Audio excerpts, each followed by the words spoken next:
Assalamualaikum warahmatullahi wabarakatuh. Izin memperkenalkan diri, nama saya Muhammad Iqbal Rahman dengan NIM 2106184. Saya dari Teknik Informatika Saya di sini ingin mempresentasikan tugas 01 pengantar teori bahasa untuk mata kuliah teori bahasa dan otomata.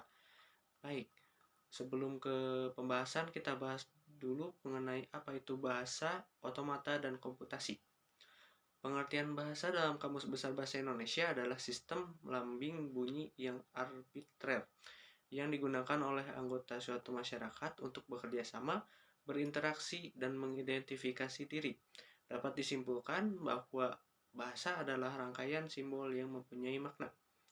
Dilansir dari Wikipedia, pengertian otomata adalah teori mengenai mesin-mesin abstrak dan berkaitan erat dengan teori bahasa formal. Ada beberapa hal yang berkaitan dengan otomata, yaitu grammar. Otomata dapat diartikan sebagai mesin abstrak. Selanjutnya, komputasi. Dalam bahasa Inggris, computing adalah aktivitas penggunaan dan pengembangan teknologi komputer, perangkat keras, dan perangkat lunak komputer.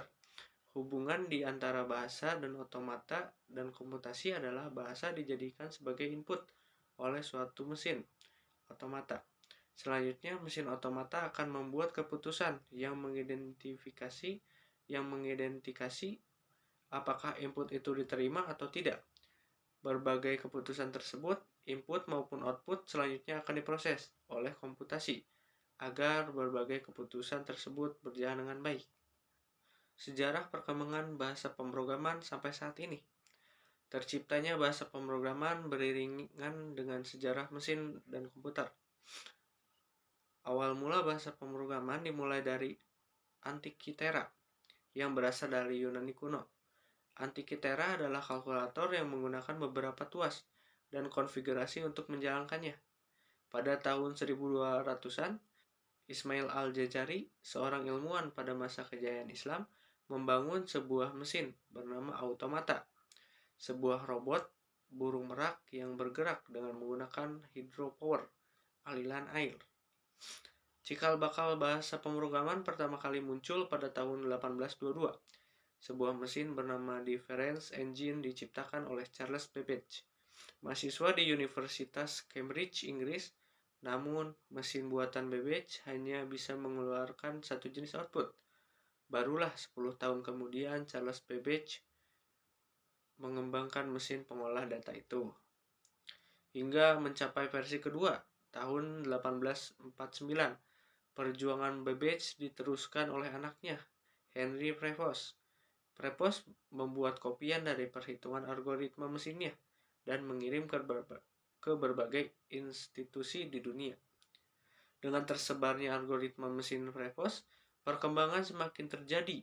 Di tahun 1854, George Boole menemukan sistem logika yang disebut logika Boole. Logika ini menyatakan hubungan-hubungan lebih besar, lebih kecil, dan sama dengan, dan tidak sama dengan. Pengembangan logika ini terus berkembang dari tahun ke tahun, hingga seorang ilmuwan Jerman bernama Konrad Zuse membuat sebuah mesin kalkulator biner dengan nama Z1 pada tahun 1935. Kemudian pada tahun 1939, Zuse dipanggil untuk mengabdi pada militer dengan membuat Z2 dan dilanjutkan dengan Z3 dan Z4. Ketika sedang mengembangkan Z4, Zuse sadar bahwa bahasa pemrograman dengan bahasa mesin terlalu rumit. Bahasa mesin ini tergolong bahasa tingkat rendah karena hanya kumpulan kode 0 dan 1 atau ya dan tidak. Setelah melakukan penelitian selama setahun, pada tahun 1945 barulah tercipta bahasa pemrograman tingkat tinggi pertama di dunia, yaitu Plan Calcul atau Plan Calculus. Dengan Plan Calcul terbukti bisa menciptakan mesin catur komputer pertama di dunia. Shortcode dicetus pada tahun 1949 sebagai bahasa pemrograman tingkat tinggi pertama untuk mengembangkan komputer elektronik yang diciptakan oleh John Moultrie. Namun, pemrograman harus ditransaksikan ke dalam bahasa mesin setiap dijalankan. Ini membuat kinerja program dalam proses kode memakan waktu yang cukup lama. Ali Klein dari Universitas Manchester mengembangkan bahasa pemrograman AutoCAD pada awal tahun 1950-an. Sebagai bahasa pemrograman, bahasa ini menggunakan compiler yang mengkonversi secara otomatis bahasanya ke bahasa mesin. Awal bahasa pemrograman pertama digunakan pada tahun 1952 untuk komputer Mark I di Universitas Manchester. John W. Backus membuat proposal ke atasannya di IBM, International Business Machine Corporation, untuk mengembangkan sebuah bahasa alternatif yang lebih praktis dari bahasa assembly untuk pemrograman IBM 704, mainframe komputer dengan nama Formula Translation, atau yang kita kenal dengan Fortran. Compiler Fortran berhasil diselesaikan pada April 1957. Selanjutnya ada Flowmatic yang dibuat oleh Grace Hopper. Flowmatic resmi dipublikasikan pada tahun 1959 dan membawa pengaruh besar untuk pembuatan bahasa pemrograman COBOL, Common Business Oriented Language. Bahasa pemrograman yang pada tahun 1959 banyak digunakan pada mainframe dan komputer mini.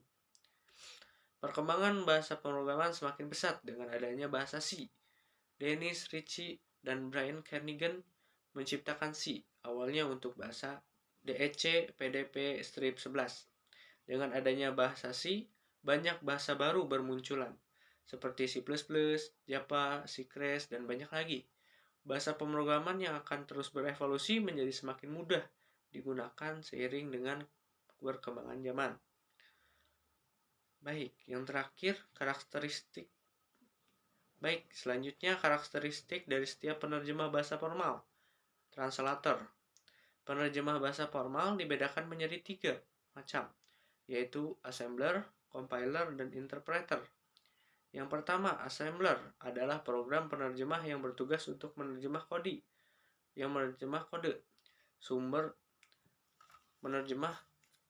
sumber dalam bahasa rakitan assembly ke bahasa mesin. Mirip seperti compiler, tetapi lebih interaktif, seperti translator.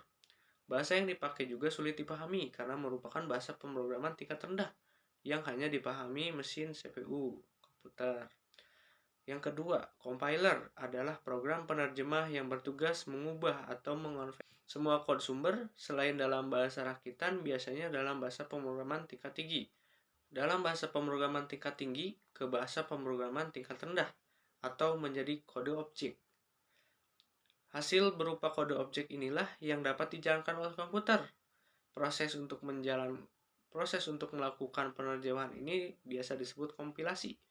Compiler membutuhkan waktu untuk mengerjakan tugasnya, sebab proses penerjemahan bahasa kode ini juga harus tersimpan ke memori dan durasinya sangat bergantung pada kemampuan compiler serta spesifikasi perangkat komputer. Yang terakhir, interpreter. Mirip seperti compiler, interpreter adalah program penerjemahan yang mengubah program atau menerjemahkan satu persatu instruksi dalam kode sumber, kemudian menjalankan instruksi yang telah diterjemahkan tersebut dan melaporkan jika ada kekeliruan yang terdeteksi saat melakukan penerjemahan suatu bahasa pemrograman. Dengan cara ini, interpreter lebih cepat mendeteksi kesalahan ketimbang compiler. Pasalnya, setelah kode dibaca dan terdeteksi ada kesalahan, ia akan segera memperbaikinya. Baik, sekian presentasi dari saya. Mohon maaf apabila ada kekeliruan. Akhir kata, wassalamualaikum warahmatullahi wabarakatuh.